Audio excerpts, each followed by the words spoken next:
तो दोस्तों अभी तक शायद आपने ये खबर पढ़ ही ली होगी कि पेटीएम के नाम से ही जो फेमस कंपनी भी है जो पेमेंट अपनी सर्विसेज वगैरह ऑफर करती है उस पर आरबीआई ने थोड़ा अपना शिकंजा कसा है। एंड बहुत सारी जो डायरेक्शंस दी हैं कि बहुत सारी सर्विसेज 29 फरवरी के बाद पेटीएम शायद ना दे पाए। जैसे कि बहुत इंपॉर्टेंट रहता है फास्टैग। बहुत से लोग फास्टैग यूज़ करते हैं, वॉलेट से पैसा ट्रांसफ़र करते हैं और मोबिलिटी कार्ड्स वगैरह रहते हैं। तो आरबीआई कह रहा है कि कुछ कंसिस्टेंटली जो बहुत सारी नॉन कंप्लाइंसेस रही हैं पेटीएम की तरफ से, तो इस कारण से अब पेटीएम को ये सर्विसेज नहीं दे पाने के लिए इन्होंने हिदायत दी है कि आप मत कीजिए अब कस्टमर्स के साथ। एंड कस्टमर्स को 29 फरवरी तक कहा गया है कि या तो पैसा विड्रॉ कर लीजिए या फिर और पैसा रिचार्ज मत करें, कि जो शायद कर ही नहीं पाएंगे अब। ओके, तो ये अब पर्टिकुलरली यहाँ पर जो ये हुआ क्यों, उसके कारण और पेटीएम पेमेंट बैंक से जुड़ी हुई कुछ चीज़ें मैं चाहता हूँ आपको समझाना कि ये सब चीज़ें जो हमें एग्जाम में भी आ सकती हैं उसके बारे में। तो जैसे एक लेकिन इंपॉर्टेंट चीज़ें यहाँ पर कि 2-3 कारण हो सकते हैं कि आरबीआई का जो ये स्टेप उठाया गया।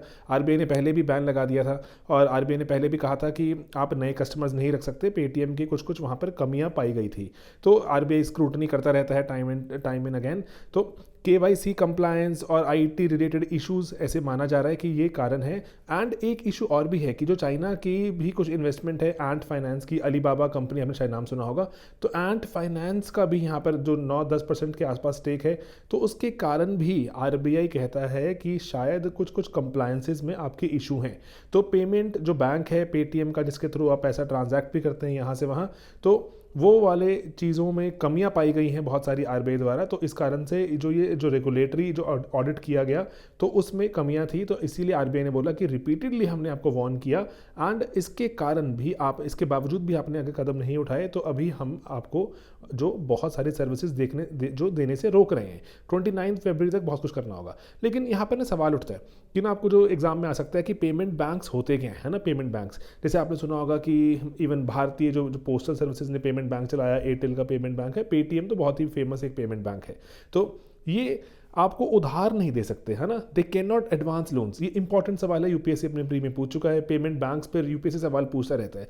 जो नचिकेत मोर कमेटी आई थी एक, तो नचिकेत मोर कमेटी ने कहा था कि ना जो हमारे साधारण बैंक्स होते हैं, जो रेगुलर बैंक्स होते हैं, वो ना कुछ लिमिटेड अमाउंट पे ही लोगों को ही जो ट्रांजेक्शन दे पाते हैं, बहुत सारे उनको काम करने होते हैं। तो हमें पेमेंट बैंक्स बनाने चाहिए, स्मॉल बैंक्स कहा था एंड पेमेंट बैंक्स कहा था, हमें बनाने चाहिए जो कि ज़्यादा लोगों तक पहुँच पाएँ। जैसे ऐसे कहा गया था कि पर्टिकुलरली कि कौन सी जो बहुत सी ऐसी कंपनीज होती हैं, जैसे कि अगर आप देखें जैसे कि बहुत सारी जो नॉन बैंकिंग फाइनेंशियल कंपनीज हैं, इवन कि अगर आप देखें जो मोबाइल टेलीफोन कंपनीज हैं, जो बिजनेस जो कॉर्पोरेट बिजनेस कॉरेस्पॉन्डेंट, मतलब कहने का भाव ऐसे जो लोगों से ट्रांजैक्ट करते हैं, डील करते हैं, ऐसी कंपनियों को अगर हम एक पेमेंट बैंक नामक अगर हम उनको सुविधा उपलब्ध करवाएं, आरबीआई ने कहा, तो बहुत सारे लोगों तक पेमेंट की सर्विसेज पहुंच सकती हैं।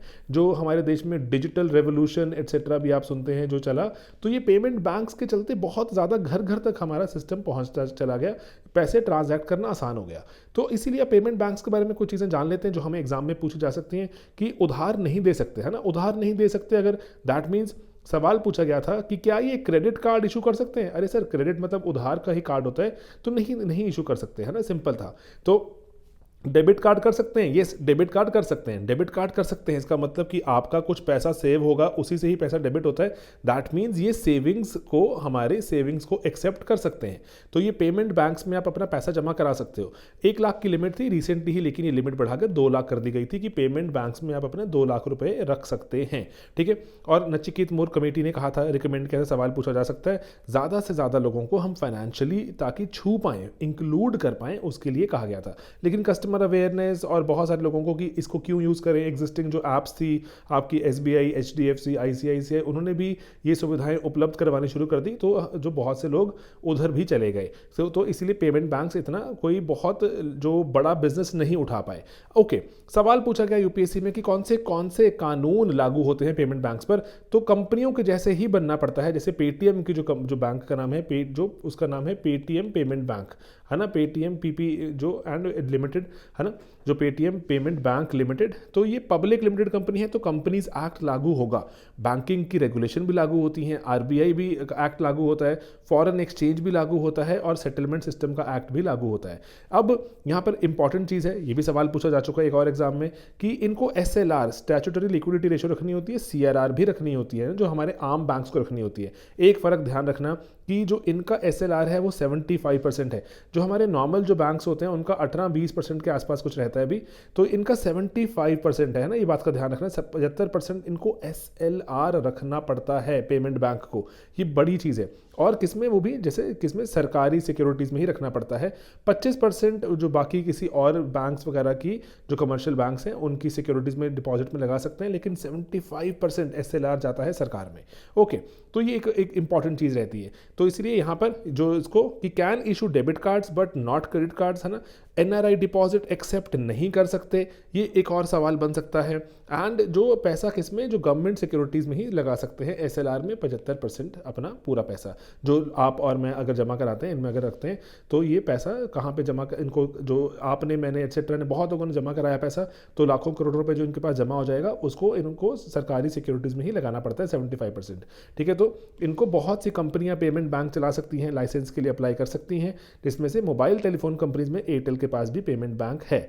ओके, अब ना आरबीआई की क्विक एक जो ये पेज पे गाइडलाइन मैं आपको चाहता हूँ बताना, 2 लाख रुपए इसकी लिमिट कर दी गई थी, 1 लाख रुपए लिखा हुआ था आरबीआई की साइड पे, लेकिन 2 लाख कर दी गई थी। ठीक है, तो ध्यान रखना, लेकिन ये बदलते रहते टाइम एंड ओवर, तो जब आप एग्जाम देने जाएं एक बार क्विक सर्च कर लेना कि कितनी जो डिपॉजिट की लिमिट है, कि कितना पैसा इसमें जमा करा सकते हैं बैंक में। 2 लाख चल रही है अभी। ठीक है, एंड जो पेमेंट बैंक में एक इंपॉर्टेंट चीज़ होती है कि सवाल पूछा जा चुका है केवाईसी पर, तो केवाईसी जैसे आप आजकल बैंक्स वगैरह में देखते हैं ना कि आप ऑनलाइन ही ई साइन कर देते हैं, ई साइन की जो एक रजिस्ट्री भी रहती है, सेंट्रल केवाईसी रजिस्ट्री, उसका यूज़ कर सकते हैं ये। एंड चाहें तो आपके जो द्वारा जो लिखित में साइन, जिसको वेट साइन कहा जाएगा, तो वो भी इनके पास सुविधा दोनों ही तरह से ले सकते हैं। तो आपको सवाल यूपीएससी बना के पूछ सकता है कि क्या ई साइन के थ्रू पेमेंट बैंक आपका केवाईसी कर सकता है? जी सर, कर सकता है ना। तो इसीलिए ये कुछ चीज़ें ध्यान रखना। और आरबीआई की जो लिमिट हमने देखी 2 लाख रुपए कर दी गई है डिपॉजिट्स की, और उसके बाद एनआरआई पैसा जमा नहीं करा सकता, डेबिट कार्ड इशू हो सकते हैं लेकिन क्रेडिट इशू नहीं हो सकते। एंड जो इंपॉर्टेंट चीज़ है कि एसएलआर की रिक्वायरमेंट 75% है, नचिकेत मोर कमेटी ने इसको कहा था।